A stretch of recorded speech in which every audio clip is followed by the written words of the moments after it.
The Nightingale's Nest. Up this green woodland ride, let's softly rove, and list the nightingale. She dwelleth here. Hush! Let the woodgate softly clap, for fear the noise might drive her from her home of love.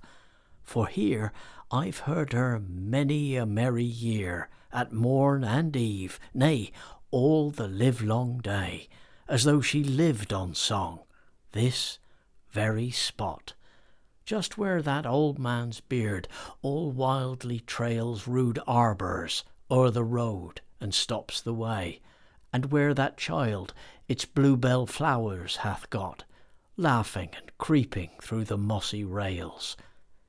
There have I hunted like a very boy, creeping on hands and knees through matted thorns, to find her nest, and see her feed her young, and vainly did I many hours employ. All seemed as hidden as a thought unborn. And where these crimping fern leaves ramp among the hazel's underboughs, I've nestled down and watched her while she sung, and her renown hath made me marvel that so famed a bird should have no better dress than russet brown. Her wings would tremble in her ecstasy, and feathers stand on end as 'twere with joy, and mouth wide open to release her heart of its out-sobbing songs. The happiest part of summer's fame she shared, for so to me did happy fancies shapen her employ. But if I touched a bush, or scarcely stirred, all in a moment stopped. I watched in vain. The timid bird had left the hazel bush, and at a distance hid to sing again, lost in a wilderness of listening leaves.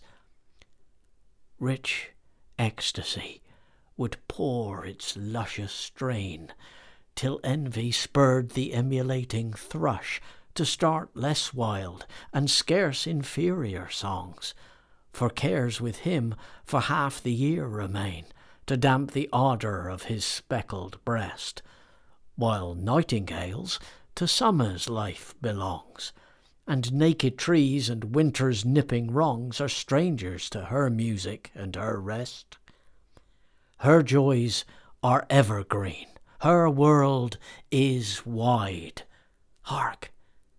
There she is, as usual. Let's be hush, for in this blackthorn clump, if rightly guessed, her curious house is hidden. Part aside these hazel branches in a gentle way, and stoop, right cautious, 'neath the rustling boughs. For we will have another search today, and hunt this fern-strown thorn clump round and round, and where this seeded woodgrass idly bows, we'll wade right through. It is a likely nook. In such like spots, and often on the ground, they'll build where rude boys never think to look. Aye, as I live, her secret nest is here, upon this whitethorn stope. I've searched about for hours in vain. There, put that bramble by. Nay, trample on its branches and get near. How subtle is the bird!